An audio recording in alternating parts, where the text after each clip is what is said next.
Hello students, आज हम exercise 1.4 करेंगे। पहला क्वेश्चन है, without actually performing the long division state whether the following rational number will have a terminating decimal expansion और a non terminating repeating decimal expansion. हमें ये show करना है कि कोई भी रैशनल नंबर है वो डेसिमल एक्सपेंशन में है या टर्मिनेटिंग डेसिमल एक्सपेंशन में है या फिर नॉन टर्मिनेटिंग रिपीटिंग में है।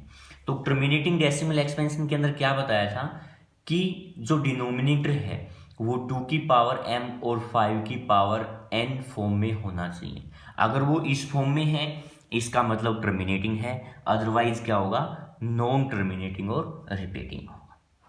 पहला पार्ट है 13/1325, क्योंकि प्राइम फैक्टर कर रहे हैं यानी कि 1325 के प्राइम फैक्टर करेंगे। प्राइम फैक्टर करेंगे क्या आ जाएगा, 5 की पावर 5। अब आप ये कहेंगे कि यहाँ पे तो 2 की पावर में है ही नहीं, मैंने क्या किया, 2 की पावर 0 से मल्टीप्लाई कर दिया। 2 की पावर 0 मतलब 1 से मल्टीप्लाई कर दिया। 1 से मल्टीप्लाई करेंगे कोई इफेक्ट नहीं होगा, वही टर्म रहेगी 5 की पावर 5। लेकिन अब हमारे पास ये 2 की पावर m और 5 की पावर n फॉर्म में आ गया है। अगर इस फॉर्म में है तो ये क्या होगा, टर्मिनेटिंग डेसिमल एक्सपेंशन होगा। ठीक है, क्योंकि m वहाँ पे हमने होल नंबर बताया था, इनकी 0 1 2 3 कोई भी वैल्यू हो सकती है। उसके बाद है 17/8। 8 की प्राइम फैक्टर करते हैं, क्या आ जाएंगे, 2 की पावर 3। तो यहाँ पे मैंने 5 की पावर 0 से मल्टीप्लाई कर दिया। 2 की पावर m और 5 की पावर क्या हो गया, n। अगर इस फॉर्म में डिनोमिनेटर आ गया तो वो क्या हो जाएगा, टर्मिनेटिंग। नेक्स्ट है 64/455। 455 के प्राइम फैक्टर करेंगे, 5 से डिवाइड हो रहा है, फिर 7 से, फिर 13 से, यानी कि इसके प्राइम फैक्टर आ जाएंगे 5 क्रॉस 7 क्रॉस 13। क्या ये हमारे पास जो प्राइम फैक्टर हैं वो 2 की पावर m और 5 की पावर n में है, नहीं है। अगर नहीं है तो ये क्या होगा, the prime factor of 455 is not the form of this 2 की पावर m 5 की power n। So this expansion has non terminating and repeating decimal expansion. तो इसमें हमारे पास क्या होगा, नॉन रिपीटिंग होगा, सॉरी नॉन टर्मिनेटिंग होगा और रिपीटिंग होगा। उसके बाद नेक्स्ट है 15/1600। सबसे पहले जो भी रेशनल नंबर दिया गया है p/q फॉर्म दी गई है वो सिंपलेस्ट फॉर्म में होनी चाहिए। यहाँ पे ये सिंपलेस्ट फॉर्म में नहीं, इसको सिंप्लीफाई करते हैं 5 से तो ये क्या आ जाएगा, 3/320। अब हम q के प्राइम फैक्टर करेंगे। q के प्राइम फैक्टर करते हैं, क्या आएगा, 2 की पावर 6 इंटू 5 की पावर 1। अगर इस फॉर्म में आ गया 2 की पावर m 5 की पावर n में तो वो क्या होगा, टर्मिनेटिंग। अब नेक्स्ट है 29/343। इसके प्राइम फैक्टर करते हैं, क्या आ जाएंगे, 7 की पावर 3, यानी कि क्या आ जाएगा, नॉन टर्मिनेटिंग और रिपीटिंग, क्योंकि ये किस फॉर्म में नहीं है, डिनोमिनेटर 2 की पावर m और 5 की पावर n फॉर्म में नहीं है। सेकंड क्वेश्चन है, which of the write down the decimal expansion of those rational number in question 1 above which have terminating decimal expansion. क्या कह रहा है कि पहले क्वेश्चन में जो पार्ट दिए गए हैं जो टर्मिनेटिंग है उनको हमें डेसिमल में एक्सप्रेस करना है। तो आप क्या लेके चलेंगे, इससे पहले वाले क्वेश्चन में और भी पार्ट रह गए हैं लेकिन वो आप खुद से ट्राई करेंगे, क्योंकि सिमिलरली इसी तरह से हमें देखना है डिनोमिनेटर को कि वो इस फॉर्म में है या नहीं है। ठीक है, दूसरे क्वेश्चन में ये कह रहा है कि जो टर्मिनेटिंग है वो हमारे पास डेसिमल में एक्सप्रेस करना है। तो सबसे पहला ही पार्ट है वही 13/1325। क्वेश्चन 1 से ही पहला पार्ट लेके चलेंगे। इसके प्राइम फैक्टर क्या आ गए, 5 की पावर 5, यानी कि 13/1325 है। 13 बाई मैंने क्या लिख दिया, 5 की पावर 5। अब हमें डेसिमल में चेंज करने के लिए क्या करना होगा, दोनों की सेम पावर होनी चाहिए, 2 की भी और 5 की भी, यानी कि हाईएस्ट पावर है ना वो सेम करनी है। यहाँ पे 5 की पावर 5 है तो साथ में 2 की पावर 5 भी होना चाहिए। तो उसके लिए मैंने क्या किया, टू की पावर 5 से मल्टीप्लाई कर दिया और टू की पावर 5 से क्या कर दिया, डिवाइड।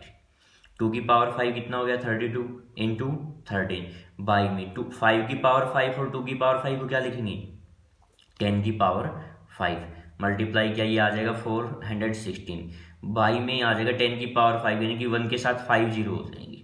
ठीक है, तो कितने प्लेस के बाद डेसिमल आएगा, 5 प्लेस के बाद डेसिमल आएगा, 1 2 3 प्लेस तो ये हो गए, 2 जीरोज रखेंगे, उसके बाद क्या आएगा, डेसिमल, ये डेसिमल में चेंज हो गया है।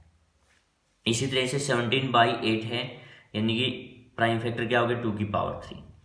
अब यहाँ पे मैंने 5 की पावर 3 से मल्टीप्लाई और 5 की पावर 3 से क्या कर दिया, डिवाइड। बताया था जो भी हमारे पास हाईएस्ट पावर हो दोनों की सेम करेंगे, नहीं है तो उससे मल्टीप्लाई और डिवाइड करेंगे। तो मल्टीप्लाई कर दिया, ये आ गया अभी। अब इसके बाद इनको मल्टीप्लाई करके आप 3 प्लेस के बाद क्या लगाएंगे, डेसिमल। 15/1600 है, सिंप्लीफाई किया 3/320 है, और इसके जो प्राइम फैक्टर है वो क्या आई है, 2 की पावर 6 और 5 की पावर 1, ये प्राइम फैक्टर है। तो 2 की पावर 6 है तो 5 की पावर भी कितनी होनी चाहिए, 6, 1 पावर यहाँ पे है, इनकी 5 की पावर 5 से मल्टीप्लाई और 5 की पावर 5 से क्या कर दिया, डिवाइड, ये आ जाएगा 10 की पावर 6। ठीक है, ऊपर वाले को और मल्टीप्लाई कर देंगे, जो भी आएगा उसके बाद 10 की पावर 6 इनकी 6 प्लेस के बाद क्या रखेंगे, डेसिमल। अब इसी तरह से बाकी पार्ट में है, इसी तरह से हमें देखना है हाईएस्ट पावर जो भी बनती है, चाहे वो 2 की पावर में हो चाहे वो 5 की पावर में हो, फिर दोनों की पावर को सेम करना है, यानी कि उसी से मल्टीप्लाई और उसी से डिवाइड करके उसके बाद उसको डेसिमल में चेंज करना है। बाकी पार्ट्स भी इसी तरह से हैं। नेक्स्ट क्वेश्चन है, थर्ड क्वेश्चन है, the following real number have decimal expansion are given below, in each case decide whether they are rational or not. If they are rational and of the form p by q, what can you say about the prime factor of q? यहाँ पे कह रहे हैं कि decimal expansion के अंदर real number दिए गए हैं, प्रत्येक केस में हमें ये बताना है कि वो रेशनल है या नहीं है। अगर वो रेशनल है, p by q फॉर्म में है, तो हमें ये बताना है q के प्राइम फैक्टर के बारे में, q के प्राइम फैक्टर किस तरह से रहेंगे। पहला क्वेश्चन है, पहला पार्ट 43.123456789, यानी कि डेसिमल के बाद कितने नंबर है, 9, तो 10 की पावर 9, यानी कि 1 के बाद कितनी जीरोज आ जाएंगी, 9।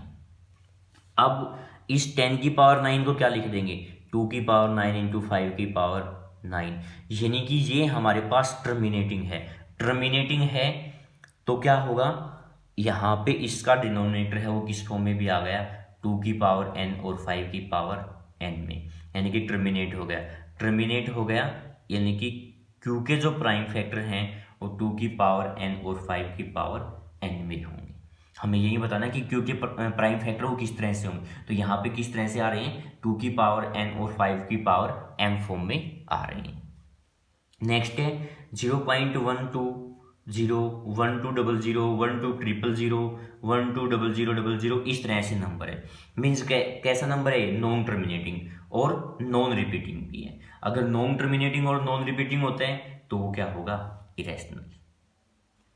नेक्स्ट थर्ड पार्ट है 43.123456789 और 123456789 पर बार है, बार लगा दिया, इसका मतलब ये क्या है, नॉन टर्मिनेटिंग, क्योंकि वही नंबर बार बार रिपीट होंगे। अब नॉन टर्मिनेटिंग है लेकिन रिपीटिंग है, अगर नॉन टर्मिनेटिंग और रिपीटिंग होगा तो q के प्राइम फैक्टर हैं वो 2 और 5 की क्रम में नहीं होंगे, यानी कि 2 की पावर m और 5 की पावर n फॉर्म में नहीं होंगे। यही बताना था q के प्राइम फैक्टर हैं वो किस फॉर्म में होंगे।